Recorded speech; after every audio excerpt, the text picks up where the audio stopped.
Hello, adventurer. It's good to see you. You have made it to the morning grind. Welcome, welcome. It's the live stream at the beginning of the Geekverse, where we talk about all types of topics in geekdom, gaming, and fantasy, with an emphasis on being constructive and creating the things that we want to exist in the world. It's all on the grind, Sizemore. Can't be too fine, can't be too coarse. That's exactly right. There are a lot of adventures to be had today. Dungeons to explore and monsters to slay, and who knows what a random encounter might send our way.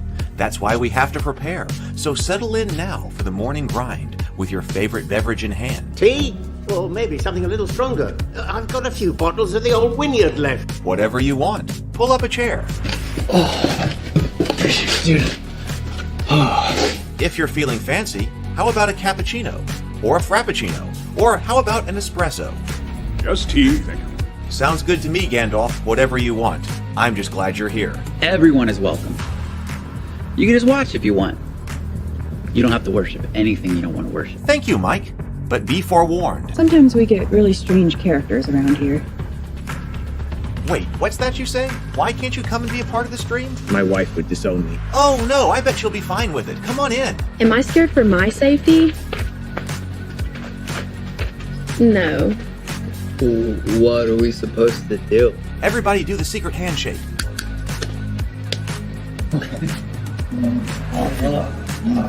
Secret cultist handshake. Oh, now do wizards who love each other. This, my friend, is a science. I still don't have gifts, but it's fine. It's all on the grind, son. Can't be too fine, can't be too coarse. Dude, this would be a sick place to bring the band. Indeed it would be, Dave. It really would. I'm seeing more people coming in. Welcome. Glad to have you here. Oh, look, here's someone new. Is this the cultist meetup? Yes it is. Come to hang out? Please accept me. I have nothing else. Okay, we accept you. Everyone's welcome here. Brought some snacks. Well, that makes things even better. You want some coffee? I don't drink coffee. You sure?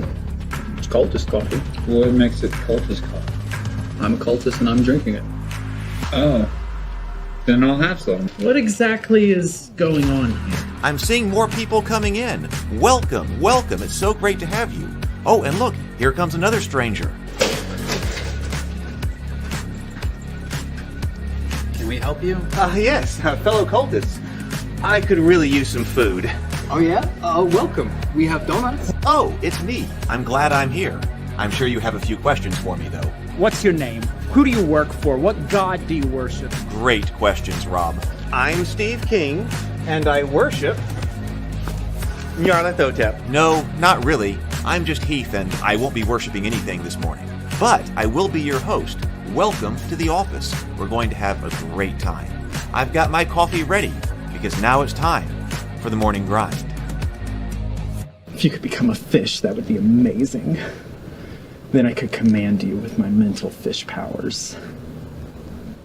Good morning, everybody. Good morning. Welcome to my home. Welcome to the office. Welcome to the morning grind. It is so good to have you today. We're going to be planning world domination and by looking at YouTube numbers today and seeing what's going on, what the plan is, because Lord knows I need one. Because I've just realized I've hit a new low in the world of, I guess my life this morning. Perhaps I realized. So at this moment, here is classic bachelor YouTuber thing. I sat down this morning as I was trying to get up. But I was kind of having an easy morning, and I sat down and I was like, okay, I just instinctively started drinking the drink that was right here, that was sitting here on the desk, and then I realized, wait a minute, what actually am I drinking? And I'm drinking a leftover beer from last night's table talk. It's still sitting here. So my drink is a beer left over from last night's live stream. That's a new low, I believe, in bachelor YouTube life. So, all right. So maybe need to get a plan here. Let's see. So who we got? Hey, good morning, BGD. Good morning. Good morning. Good morning, Lynn. Yes, and good morning to all of the strange characters right here. Robert, yep. Brent says, wonderful table talk last night. And indeed it was. Let me go ahead and bring this up. So over here, whoop, lost my window. Over here, yep. Heath, on Table Talk, this is going very well over here. So on the Table Talk channel, we now have 909 subscribers over there, by the way. 909 subscribers this morning on Table Talk. So we're going to be at 1,000, I think, pretty soon. I think that, I mean, that's going to be big. So it does say, I don't know if that counts live stream. It says I got 152 videos. It only takes 152 videos to get that done. But yes, so last night, if you did not see it, it was great. Doug wasn't able to make it last night. His wife got sick. He texted me about an hour before the show. His wife was sick, and he was having to take care of the kids. So Doug was not there, but that's okay. Cameron, because Cameron can carry the show for everyone. That not 909, not 909, not 999, not yet. Not 999 yet, just 909. But there we go. It's a Christmas story. So we might, who knows, we might be doing a 1,000 subscriber celebration over on Table Talk very soon. But yes, we had a fantastic discussion on the Christmas story. I thought ordinarily the chat spot, there were a lot of people watching. It was actually, it may have actually been the top most watched Table Talk last night as far as most concurrent live viewers. I haven't exactly been keeping track of that number, but I was noticing that for a reasonable amount of time last night on the on that stream, we had 23 viewers. Now that's viewers from all over the place where we're live streaming to, but there were 23 people live, and ordinarily the chat is popping. But I noticed that when Cameron was talking, especially on the Christmas story in Islam, but even before that, Cameron was going at it, and the chat was basically silent. So there were a lot of people watching, but the chat was basically like silent as everyone was listening to Cameron last night. So that was fantastic. I do highly recommend that stream. Even after Cameron leaves after about 3 hours, he stayed for a long time, which is fantastic. Cameron was there for about 3 hours last night, and then Brianna and I had an additional conversation for about an hour and I guess 20 minutes then last night. So that was great. I do want to try to clip that, but that would be another thing that's on the to-do list. Brianna and I are working this afternoon to create new thumbnails and such over there. And then, of course, tomorrow, I haven't made the thumbnail for it. I'll do that this afternoon. Tomorrow, Maxwell Alexander Drake, otherwise just known as Drake, will be with us, who is the author of Dynamic Story Creation. So, yes, that was fantastic. James says, I noticed you decorated last night, but didn't say so in chat. That's great. Oh, thank you. So this is the first time that I've ever, this is not the first time I've ever done this. This is the second time that I've ever decorated us. I've never decorated for Christmas before. I've never put up a Christmas tree. Now I have that one. I got that one last, looks like it needs a little bit of help here. And I noticed yesterday that its batteries are out, and I can't get its battery pack open. So I'm going to have to figure out how to get its battery pack open to replace its batteries. And it looks like the batteries are really weak. Well, I don't know. Might need some new batteries. But the first time I ever decorated for Christmas was last year on the Morning Grind, because I was like, because nobody ever comes over to my house for Christmas or anything like that. I always go to other people's houses. So it's not like, why would I ever put up Christmas decorations? Which is a far cry from being a kid. It's like, oh my God, when I have a house, my house is going to be lit up like, the movie Christmas houses. And it's not happening. But since we're here on the Morning Grind, now we have Christmas. Now we have Christmas here. There's a reason for me to decorate. There's a reason. So I put those up, yesterday afternoon, specifically to make sure they were up for the Christmas stream. So now we can have festivity and frivolity here on the Morning Grind. The other thing that I have not put up yet is my Christmas action figures. I haven't got it laid out yet, but I've got the figure Obscura from the Four Horsemen. So I've got Krampus here is one of my Christmas action figures that's got to go up. I got him out, so he's sitting here on my desk. We can look at him later. I did an unboxing of these guys last year. And then also, I also have the Father Christmas. Oh, you can't see his face because I got his cloak's in the way. His hood's in the way. But I got the Father Christmas as well here. So I think Christmas, garland, little Christmas tree, Father Christmas, Krampus. Good. Let's see. Let's see here. Flat, warm. Well, it wasn't as warm as you would have thought because it's actually kind of cool in here. So it wasn't like instantly like hot. So good morning, Tomocrat. Good morning. Good morning. Let's see. Cameron is fantastic when he gets going. Absolutely. And that's one of the many reasons why I love having him on the show. And I've got to remember to send him a thank you message this morning, especially for being with us so long. I need to talk. It's been a while since I've just been able to talk to him. I know Brianna was talking to him about scripts and storytelling and going out to Hollywood yesterday. And then Brianna and I talked about that before the conversation yesterday. And then, but I got to talk to him too, because I took off when I was like basically trying to do my whole reset and my rebranding. So there we go. Let's see. Yes, right. Christmas action figures. Take that, Elf on the Shelf. My brother's just got an Elf on the Shelf for his kids, and he's been sending me what it's been doing. Breathe and sip eggnog. Let's do. Well, today it's breathe and sip. Hey, old beer. Okay. They did a Saint Nick in green too. Yeah, I saw that. You're talking about the figure of score, the Four Horsemen, more traditional. Our modern Santa's red because of Coca-Cola advertising campaign. Green or blue, more original to the roots of the myth. Let's see. I want to do a story about Saint Nick. I want to do maybe next year. I mean, I would love to have a tradition where I do a Christmas story every Christmas, at least for a few in a row, because I've got several of them to do. Let's see. So I guess speaking of Christmas stories,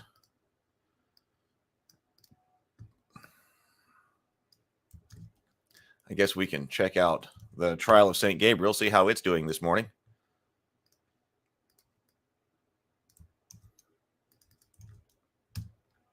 Oh, someone has come in. We now have 19 backers, 231 backers. $231 raised, 19 backers. So we've got somebody else from yesterday. Maybe they watched the live stream last night and came on in. If it's you, thank you very much for being the 19th backer. 6 days to go. So this will actually end. I scheduled this so that it will end during a Table Talk live stream.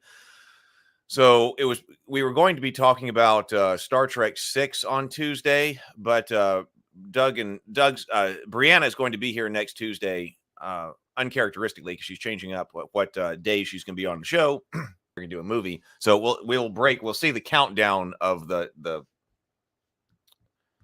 Kickstarter on Table Talk. All right. What else is going on? I don't know, because Wednesday afternoons when I make up all my schedule. All right, let's go to our morning sacrament this morning.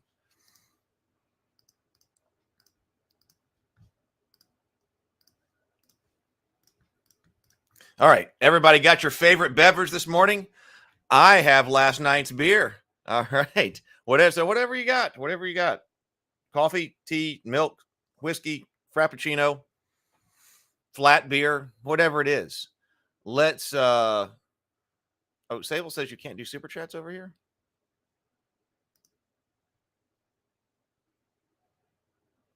I saw you say something. I saw that go by. Oh, okay. So it's I wonder what side that's on. I saw that actually go by last night. All right.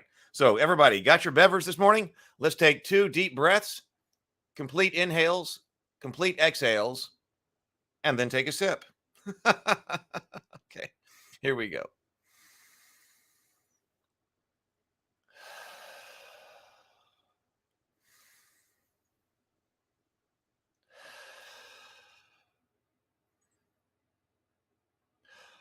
And sip.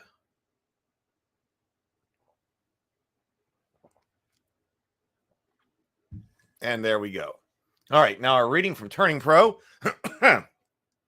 Turning Pro by Stephen Pressfield. Oh, we got two right here. First of all, habits.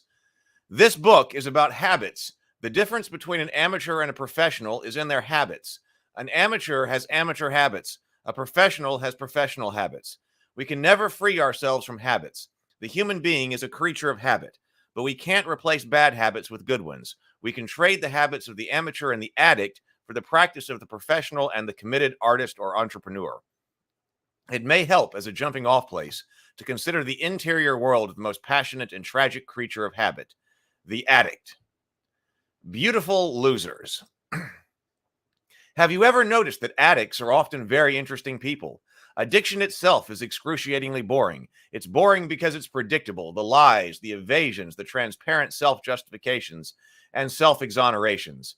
But the addict himself is often a colorful and fascinating person.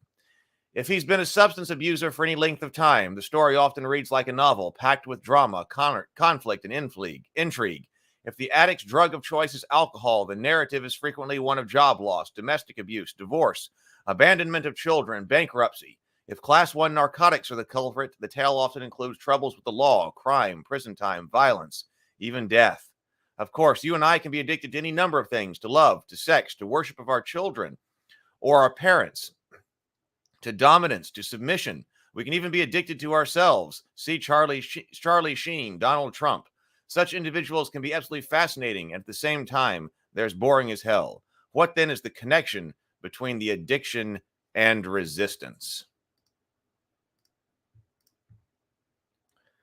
All right. Let me bring up now my keynote. Figure out where we are here so we can figure out where we are going. So what were we just talking about? We were just talking about table talk. Last night, what episode was last night on Table Talk? So if a core of 100 Table Talks, the Christmas Story Table Talk was Table Talk 68. So that was the 68th episode of Table Talk right there. So tomorrow will be 69 Table Talks, and then figure out what to do. I mean, 100 episodes of Table Talk is a lot. I was thinking about this ever since we were talking about this the other day. And I kind of think eventually I'll clean all this up later, but like, what are the most interesting conversations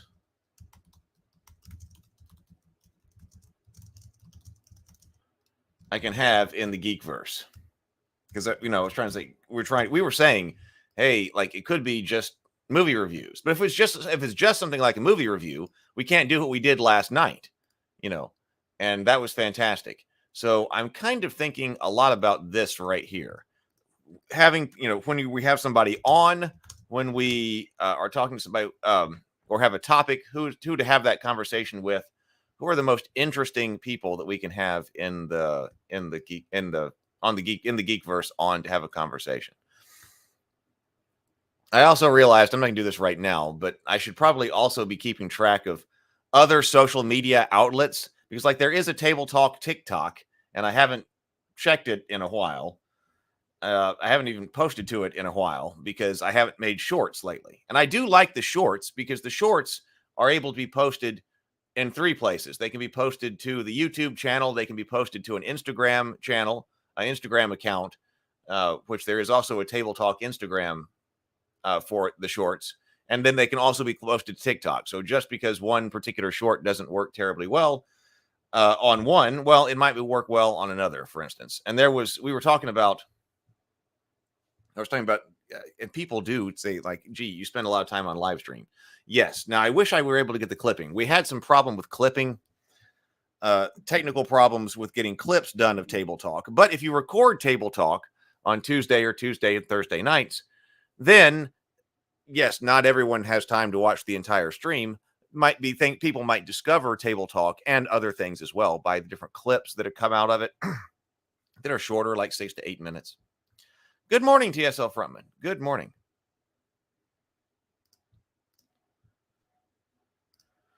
So that's the kind of wait, on 4 December. Wait, look at that right there. So that was 4. Today's the 6th, right? Today's the 6th, and we have 909 subscribers, 909. So that's more than 50 that have come in since we were actually looking at this slide. So that's okay. I'm glad I'm keeping track of these kinds of things because that way you can actually see progress. And I need to put this up so there's actually a table and then like a graph as well. Hang on. So just for comparison, 909 people. Let's see how much watch time does it now say that we've had in the last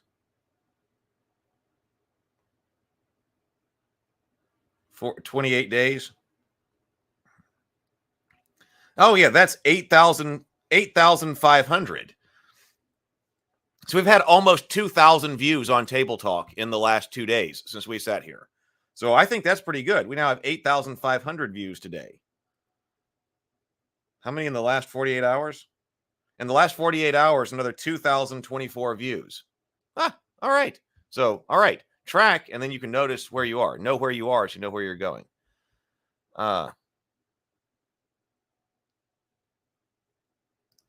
Lynn says, we bought an artificial tree last year because the prices of the real ones have skyrocketed. You know, the price of freaking everything have skyrocketed. Price of everything has skyrocketed. I was reading a depressing Reddit thread about that this morning. One more Christmas after this, and we'll recoup our investment. Okay. So what this was are different kinds of brands that Ravenkeep kind of manages, I manage under the Ravenkeep umbrella. It's just me. So there was GeoMines, there was this channel, he's Geekverse, which is actually now become the least well branded. But then Dinner and a Board Game. Okay, so there's also Dinner and a Board Game. That's where I was going next. I need that logo. So Dinner and a Board Game, this was the very first show that I ever did. And its purpose was to get the whole crew together and learn how to do a show.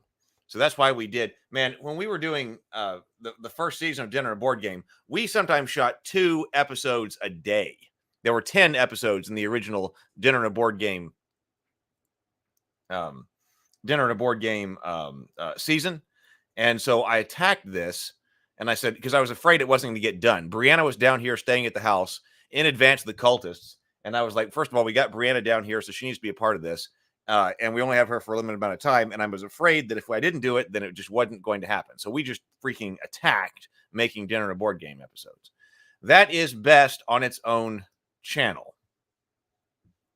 I think definitely. So let's see. What do I need to say? So what do we say here? So that's why I moved it as well to try to rebrand it on its own channel. So what is our situation right now? Right now, today's the 6th December.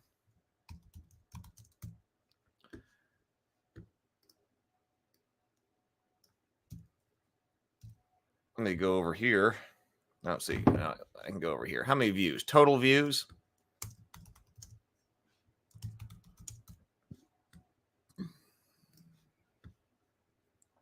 Dinner and a Board Game. And so my theory was there is method to my madness, I believe. If you have not checked out Dinner and a Board Game, here's the Dinner and a Board Game channel. My inspiration was the old movie or the old TV show Dinner and a Movie. Does anybody remember Dinner and a Movie? There was this couple that was always cooking something. I mean, there would be some type of movie over there, and they would try to cook something that had to do with the movie or was thematic to the movie in some way, but it was always something kind of weird that they were cooking. And so, but that was my inspiration. I was like, what kind of show would I have if I were doing board games? Dinner and a Board Game, because I remember Dinner and a Movie. So at the moment today, it says, find my window.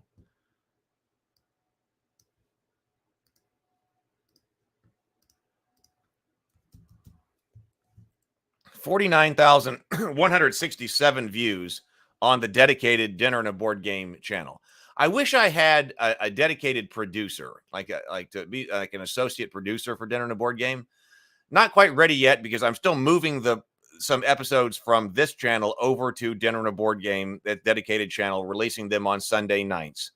But in order to do a weekly dinner and a board game show, it would really help to have an associate producer on that. Dinner and a Board Game it requires more because I've got to cook something for it. There needs to be the cooking aspect. Otherwise, the show is just board game, and what would be the point? So that requires additional effort. What I really want to do in order to continue with this is I think we just need to shoot 10 kitchen sequences, which can be just me cooking, but whatever. There needs to be like 10 kitchen sequences. And we already came up with some different recipes for Dinner and a Board Game, and I've still got those notes. We were taking a look at the World of Tolkien cookbook, that those need to, that we need to shoot those 10 kitchen scenes in advance, have them ready, and then move to the live format. James remembers Dinner and a Movie. I remember that being like, thinking that was a cool thing when it was on and I was watching. PH, good morning, PH. Good morning. Good morning. So there are 924 subscribers over there right now. And really, I think Dinner and a Board Game could become a mainstay in geek culture. I really think it could. I think it's good enough. I think the concept is good enough. Need to have the right people on the show.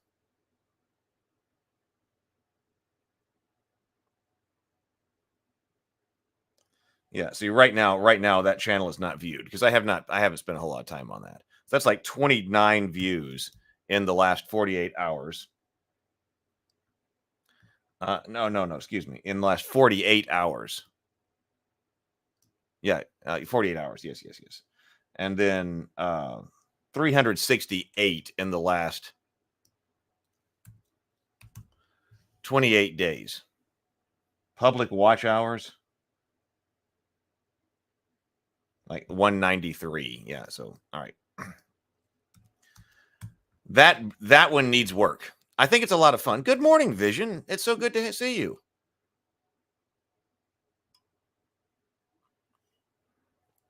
Good to have you here. Tomocrat says, that's a good idea, Heath. Have all the cooking shots pre-done, and there you go. Downside is all the extra cooking and food done at once. Yes, yeah. Or at least, Megan can cook some stuff at her house. And Rachel Marshall, who plays Shay, and, she's been on the show as well. She plays Shay in The Cultists and plays, has been on Dinner and a Board Game as well. She's a cook. Yes, Chef Marshall on Instagram. So, even if it were, going over for an afternoon or something, I need to just have to get my entire kitchen cleaned and ready to go and everything, and then shoot 3 or 4 of them, then go over to Megan's place and have Megan more casually shoot making something over there. Rachel could make something. But yeah, those need to be pre-made. That, it was rough, especially if we were shooting 2 episodes of Dinner and a Board Game during that first season. We were doing it all here at the house. So much fun. That's one of the reasons why I did it. I mean, just to have that experience was everybody would come over. We shot different intros for every episode, so we had to reshoot a different episode, a different intro for each episode. Megan and I cooked a different meal for every episode right there with everybody here. And we tried to have everybody in the kitchen while we were working. I mean, it was so much fun. Then we went and played a board game. Then we did it again. It was so much fun, though. Though maybe only record a small amount would work. Yeah, there would be plenty. We have leftover beer as well. But okay, so yeah, so Dinner and a Board Game. I want to return to one of the original ideas for that as well. I started that, or had that idea, and actually got that first season underway was when I was still working with David on Infinite Black, and we were going to be producing RPGs. So actually, one of my ideas And reasons for doing that show was I was like, let's figure out how to do a show where we can have people on and play a board game or a role-playing game, because we know at Infinite Black that eventually we're going to be doing RPGs, because we're going to be doing the Journey to the Tree of Sorrows RPG. And I was like, wouldn't it be great to already have a show established that we can show off the show off the RPG on? You know, we can start by playing other games and things like that, and then we can also learn how to do the show, so that from the technical perspective, so that by the time it's actually time to show off the Journey to the Tree of Sorrows RPG, not only is Dinner and a Board Game something that's established and people know about, but it's also it also looks good and we know how to perform it. So it's not like we're also struggling to learn how to make a Dinner and a Board Game episode when it's time for Journey to the Tree of Sorrows to come on. Now, of course, as it turns out, the Journey to the Tree of Sorrows RPG, even though I wrote the books, are not anything that was actually ever produced and created. So that didn't actually work out. So Dinner and a Board Game, first of all, has not, I have not gotten this obviously off the ground like it should have. But then also that RPG didn't come out. But I've got new games that we need to be making here. There are new games to be making for Ravenkeep. And that idea could still continue for Dinner and a Board Game. I want to play a lot more Hero Quest. There's a lot more Hero Quest to be played. There are other games to be played, but I'd also like to be able to invite other people on the show to guest game master in their own worlds.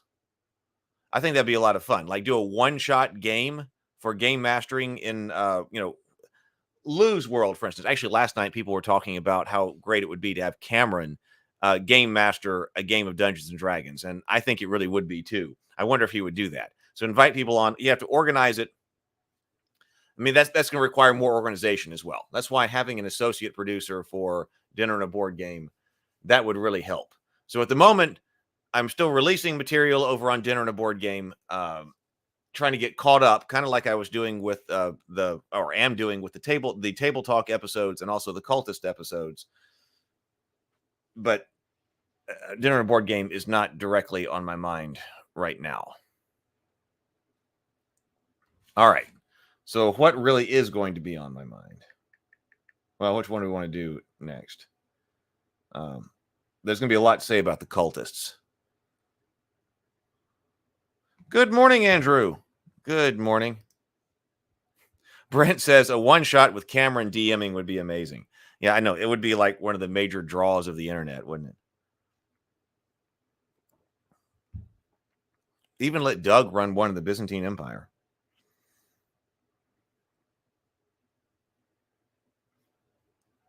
Here, let's do an easy one right now. Let's do it, and then because the cultist is the one that I've got the most. Well, no, we haven't even talked about Rabivania yet either. Okay, let's go easy first. I should also. I was trying to think of major projects that have got to be done in here. Where's the Theophany logo? Brianna designed our Theophany logo.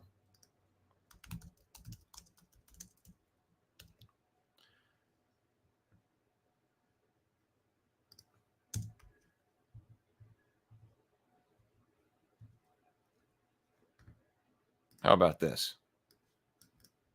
There we go.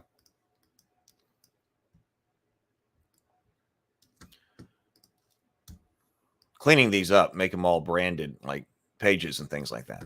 Now, see, the goal here, which is what I have been struggling with. But what was the goal? The goal was to develop different worlds, right? That we could have stories in and role-playing games. We talk about stories here. We talk about games, talk about board games, all these different things. Okay, yeah, we're going to get to the bunnies here in just a moment. Oh,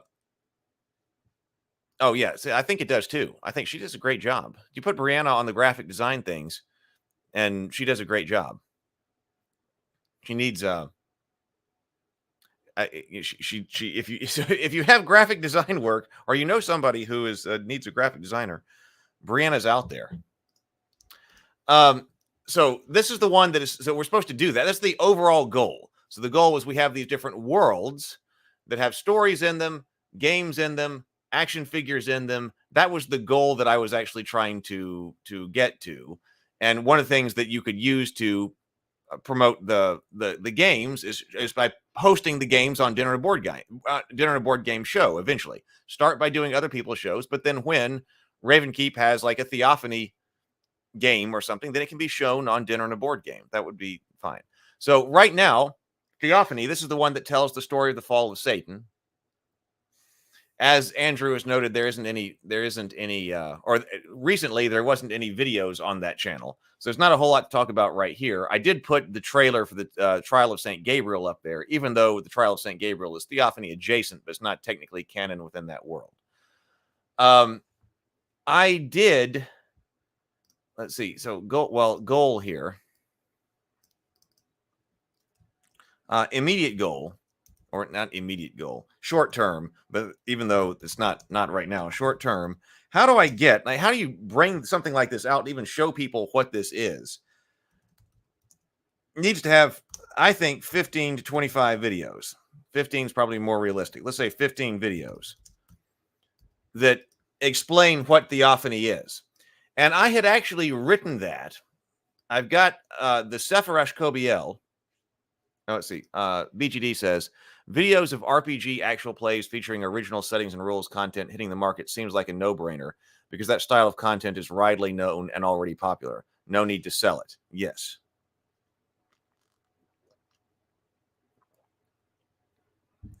But got to get the word out. This is the reason I'm doing this and trying to at least get some understanding of, okay, what do I have and what's this current status, is that by breaking these things out, I'm able to evaluate them individually like this. And then we'll be able to keep track of progress. We'll get a better format on all the different slides to actually get some graphs and stuff going. But I need some data there to even understand where I am. Maybe an MCDM, CSL Frontman says maybe an MCDM style series. Possibly. Yeah, I don't, possibly. I say possibly because I'm not as familiar with it as I probably should be. I'll look that up. In fact, let me just make a note of that. About exactly what, I mean, I do watch some of his videos from time to time, like when he's talking about the game and so forth. Is that what we're talking about? Or he may be playing. I don't know. I haven't seen videos in a while. But in order for people to understand what this is, I need to have about 15 videos over there. And this was difficult. This was difficult to do. And that's actually one of the reasons why this one hasn't been done, even though I wrote a series of a short story that was divided into chapters, and its kind of purpose was to not only be a story, but also something that could be turned into scripts and read for YouTube. Because at the time, we were doing Journey to the Tree of Sorrows, where there was a static image and then a professionally narrated story. And so I thought, well, now we could totally do that for Theophany again. But like I said, I would like to have more than just a static image. Actually, doing the static images was more than we could do for Journey to the Tree of Sorrows. So we were never really able to do the Journey to the Tree of Sorrows channel. I mean, we got, I don't know, we got lots of videos over there. But that never really drove Journey to the Tree of Sorrows like we wanted to. And so at the time, I was like, all right, we got Theophany, we got Journey to the Tree of Sorrows. Even doing the static images is too much to actually really get Journey to the Tree of Sorrows off the ground. I'd like to do more. So even having that, trying to say, hey, let's make art for the Theophany channel when I was working with David in Infinite Black was too much. So never happened. I do have some of those scripts for Theophany that have been professionally narrated by Ian Gordon, and he has the Horror Babble channel. And he's just fantastic. So Ian Gordon, he narrated some of the stuff that is on the Journey to the Tree of Sorrows channel, and he's narrated some of my Theophany stuff. That means that I need my playground. I'm kind of thinking about this as my playground at the moment because it's not my immediate goals because I got to do some other things first. But in the short-term goal, as far as a Theophany short-term goal goes, I need to get those stories out on the channel so that people can even see what this is, and using some of the new AI technology. Let me show you. Do you know the start of the 1978 Lord of the Rings movie? Does anybody remember how that starts? Phaser Risk says, hey, Heath, I can't remember. Have you used Pika yet? Yes, I have. It makes you a video from simple text. You just type and voila, you've got a very short video. It's pretty crazy. Oh, yes. I have used Pico. Pico was in my workflow when I did the trailer for the Trial of St. Gabriel. And it's only getting better. And I was actually working with it last night. Let's see. Everybody's from Ohio. But do you remember the 1978 movie, the Lord of the Rings movie? Let me come over here and look this up. Because I knew, I want Theophany to look like live action. Rabavania can be animated, and I got some ideas there.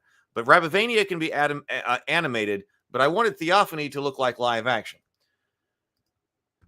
But that was very difficult to do. And so basically, in order to be able to do that, I was going to have to learn how to do film production. And that was part of the reason. It was like, okay, I'll start with dinner and a board game in order to learn how to do a show, coordinate a show. Then we'll start with something that is easier to produce, that doesn't require the level of technical skill, which was the Cultists, to practice our video production. Yes, Ralph Abakashi with that crazy rotoscope. That's exactly the one that I'm talking about right now. So, but what I've been fascinated for a long time with this this intro. You remember this intro? Where you've got this burlap texture here, and then you've got the red behind it looks like the fire, and then he's telling the story through the shadows that are being projected. I thought this was really cool. Whatever you think of the movie in general, I remember watching this opening here with these shadows and thinking this was really neat. And so when I was writing the first part of the Sephiresh Kobiel, I wrote the first part of the Sephiresh Kobiel, which is intended to be the introduction to Theophany. In order to shoot it, I wanted to shoot it like this. I was like, okay, it's probably too much for us and too expensive to develop all of the costuming and the armor and stuff like that, and do a really good all the sets that would make it a really good looking fantasy story, which is what I would want it to be. But I was taking classes at Longleaf Studios, which was a soundstage about 30 minutes from my house where I was living at the time. We were practicing things there. We wanted to be able to do projects. And I was like, well, now, wait a minute. This kind of project might be able to be done in the soundstage. Maybe we could set this up. Let's see. What people are saying in the comments, like fire and ice. Yeah. So I tried to get it done then. So I was like, all right, because we could then do much simpler costumes because it's only going to be shown in profile. And I got some of the stuff to do this, and I want to be able to bring this out. I'm sure I can find it. It's probably on my phone someplace. The test footage that we were doing, because I actually was able to test doing shadows like this and being able to film it. So the whole project was never done. But as far as testing it, like trying to get my workflow down, I talk about that quite a bit. How do you get your workflow down in order to figure out what it is that you're trying to do? I was trying to figure out what is the workflow. If people were actually going to show up and we were going to try to shoot something like this, what would it take to do that? And it's some pretty fun, test footage. I got this gigantic piece of muslin, this huge piece of muslin. And then we built a scaffolding in the soundstage that was, so it was wide enough that, you'd be able to shoot the entire muslin. And we were trying we were stretching it and using all these clamps and things like this, that we would have a really tight, because we didn't want any type of folds or things like that to be seen from on the recording. You want that screen to be to be very flat. And so that took a while. There was already some stuff there to build a scaffolding out of, but we did get it up. We got it all tight and up, and then we were practicing with what different types of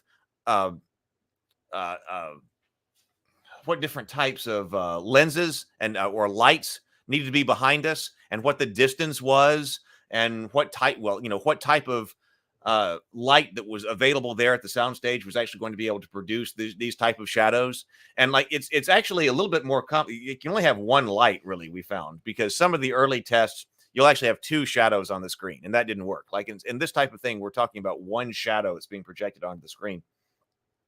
So it's going to have to be one single powerful light, and we did have one single powerful light, so we got that going.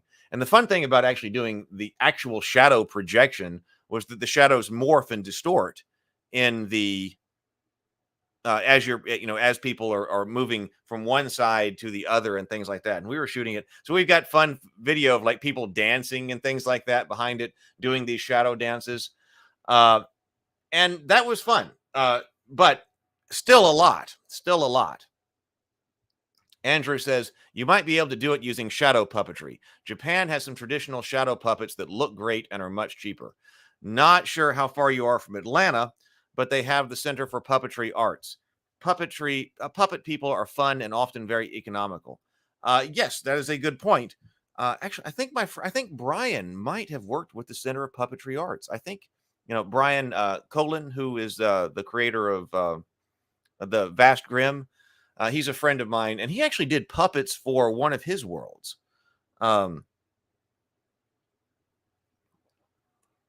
And I want to say that was a coordinated project with the Center of Puppetry Arts. But yes, so something like that. And we talked about that might be able to do it. Yes, like shadow puppets, something like that. That would be more economical. But so I do want to do this project. So this is one of those projects that, like, I designed this. I've got like the original thing is like 8 minutes long, but I was looking the other night and I was like, how do I cut this down? Like, just let's do a 3-minute show,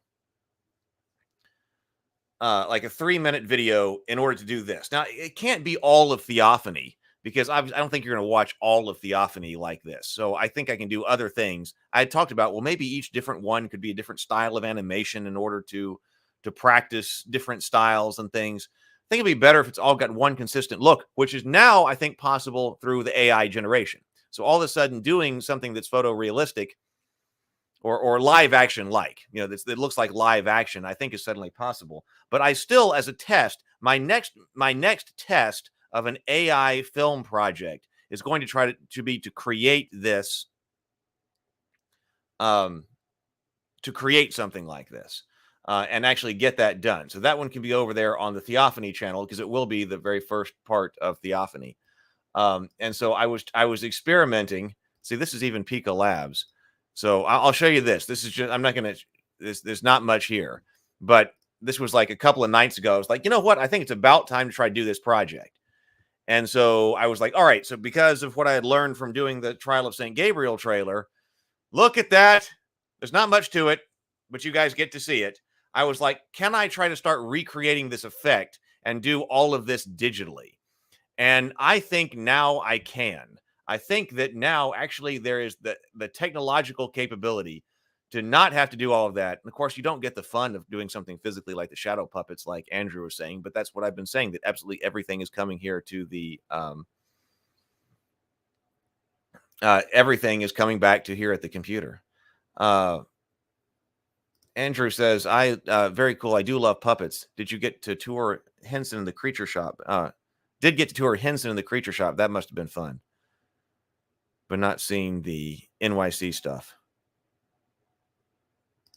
But I was able to get this and so we got animated here lightly. I just basically got the shadow in. And I'm not completely happy with all the textures and things like that. But I was like, oh, wow. Okay, this is something that I've been trying to get to have happen and would be a way to introduce people to this particular world. And it looks like it's working. So Brent says, I like that silhouette. So that's one of the beast men.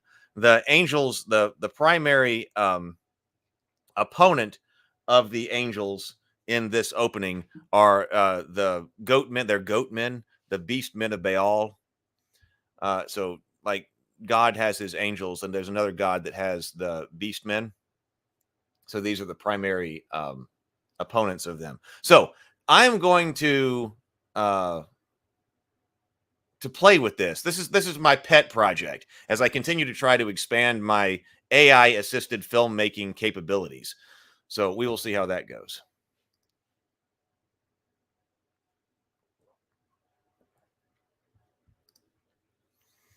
PH says you can always do the movements yourself and put a template on top. We are already able to do it.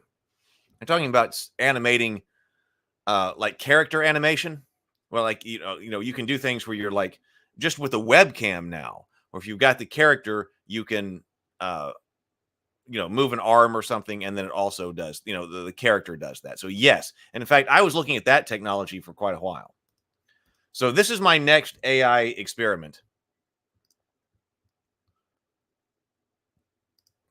And that's gonna be fun. So that's one of those things that, like, it's been in the back of my head forever. That like that's what the first Theophany thing was supposed to be, an homage to that 1978 Lord of the Rings trailer that I loved, or Lord of the Rings beginning that I loved so much. And for years it has been unable to get done. But now I think it finally can get done. So I've got other bigger things to focus on, but when I want I just got to be creative. I wanted to see if I can get something, what I can do. That's one of them. So video one is the stylized shadow video, or is the shadow video, as my AI test number 2 video. When I have time, and then we'll just keep going from there and seeing what's going on there.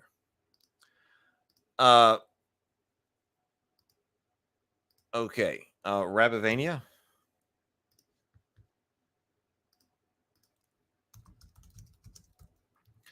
Rabivania logo. Let me see if I can come up with it. Brianna also did the Rabivania logo.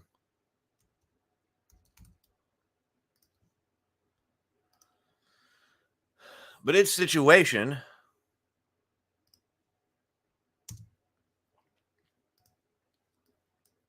there we go. Its situation is very similar to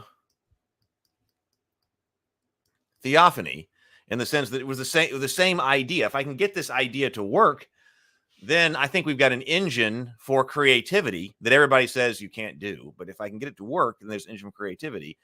How do you I need a lot more people who are very interested in Rabivania.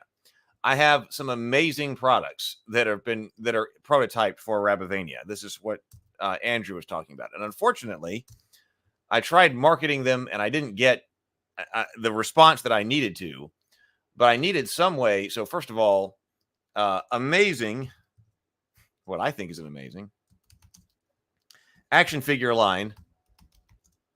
Line is prototyped.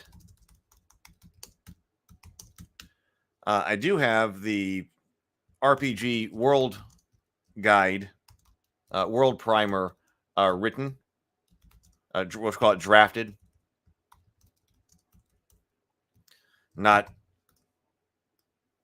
laid out or anything like that. But it's the same thing. Like, okay, so if I got these Rabivania stories, then what do I do with them? How do I get them out to the world? And the goal was to do that through video. How do I do that through video? But then how do I actually get something that looks reasonable on the screen with the Tales of Rabivania? This needs to be my third AI test. So this needs to be, I was thinking about this the other day as I was working with some other tech and stuff. So after shadow video, another one of my purposes was to be able to oscillate between angels and rabbits, because angels, very heavy, dark story, which was what Journey to the Tree of Sorrows was as well. Tales of Rabivania, much lighter. That's why I did Trails of Rabivania after the shadow video, or after after Journey. Need to practice, need to find a way to produce these videos.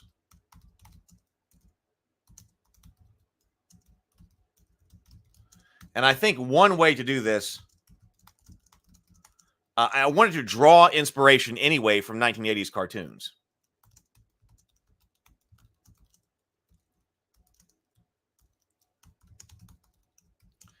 Another reason that I'm doing the shadow video first is because I've been struggling with the modeling from the AI perspective, because it doesn't give me. I was still trying to figure out some way to get diffusion models to give me what I wanted out of Rabavania, and it wasn't working the way that I wanted it to. Although it was able to do some pretty serious, realistic looking rabbits, which was different from the 1980s. I was like, oh my god, are we about to be in a situation where we could actually do something that looks realistic as far as Rabavania goes? Man, that would be awesome. Can you imagine that? But I don't think that's the case. I'm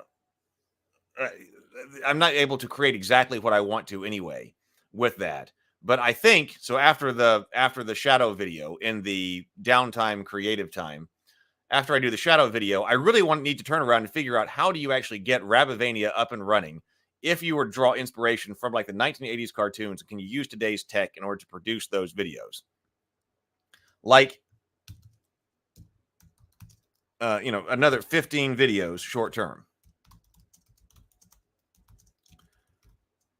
that introduce people to the world.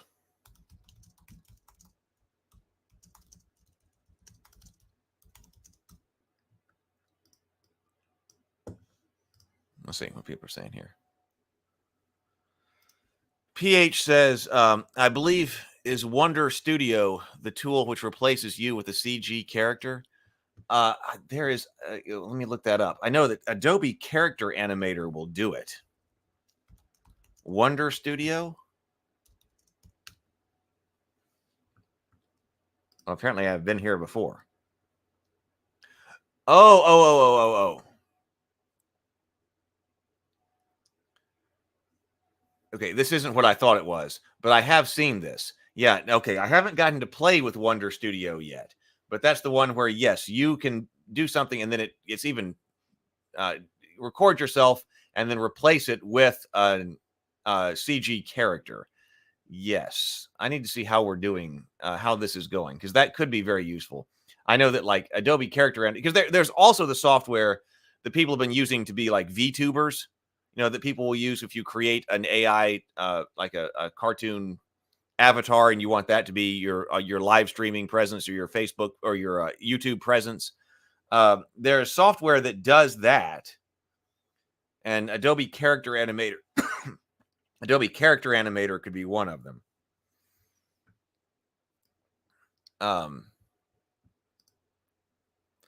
PH says, I found it easier than using ControlNet. I bet this is probably easier than using ControlNet.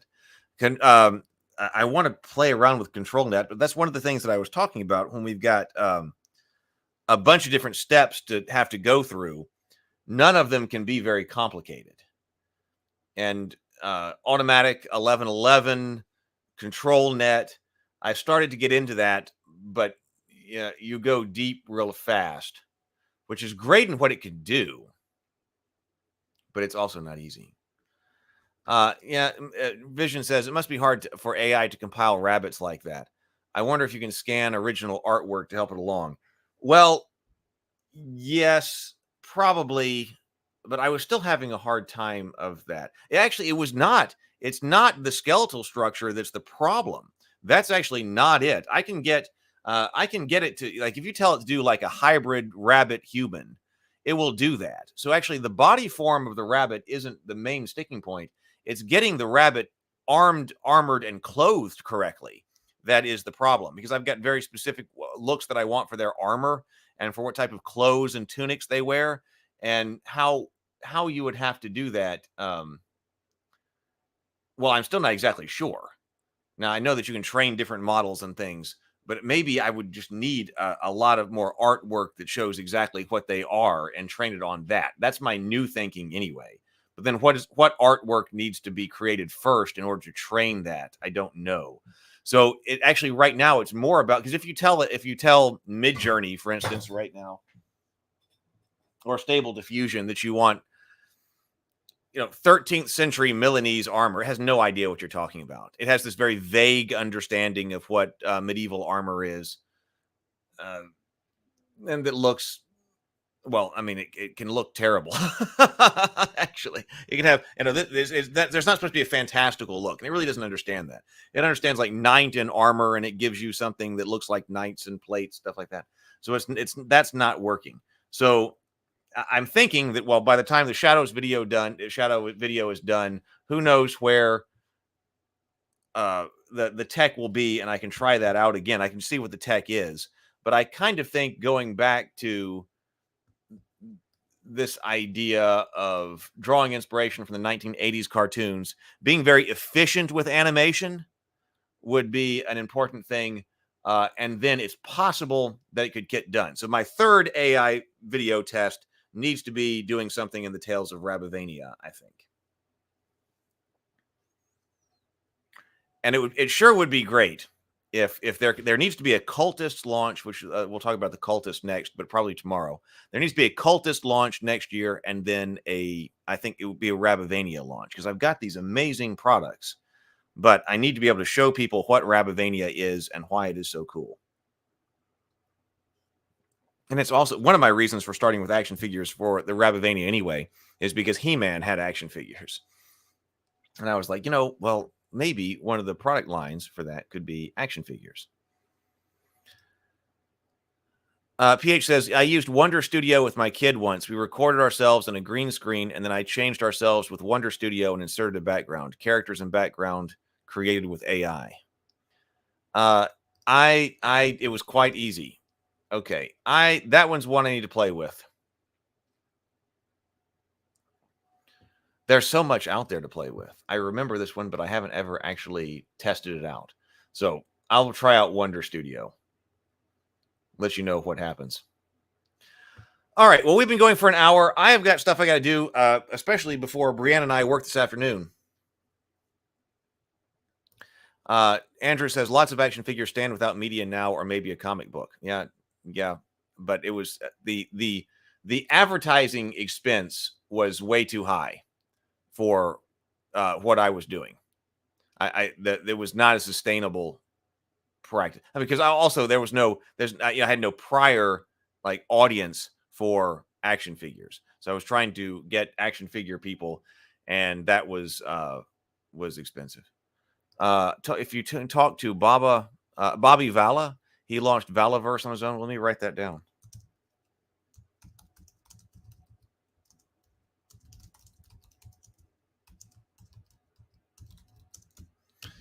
I will write that down and I will check him out. Thank you, Andrew. All right. Like I said, I got things I've got to do. So I guess we will continue tomorrow. We'll talk about the cultists as we try to get organized here for the rest of this year and then into 2024. All right, everybody, go forth, be creative, be constructive, and have a wonderful day. I will see you tomorrow.